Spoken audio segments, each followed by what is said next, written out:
कवापत्र डोळा लावून बसणार बाई? मला बी वाटतं ग तू शाळेत जावं, शिकून मोठं व्हावं, म्हणून तर 4थी पर्यंत शिकली माय तू. आता नाही ग पैका माझ्याजवळ. काय ग? रोज घंटा वाजली नाही की दरवाजात जाऊन उभी राहतेस? इकडे उद्यापासून तुझं काम बंद. बंद म्हणजे बंद.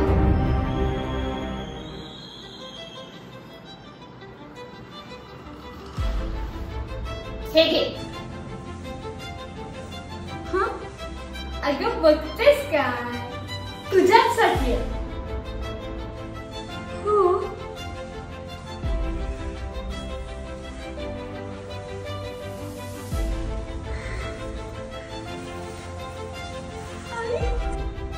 काळजी करू नकोस रे मा, शिक्षणाचा सगळा खर्च मी उचलणार.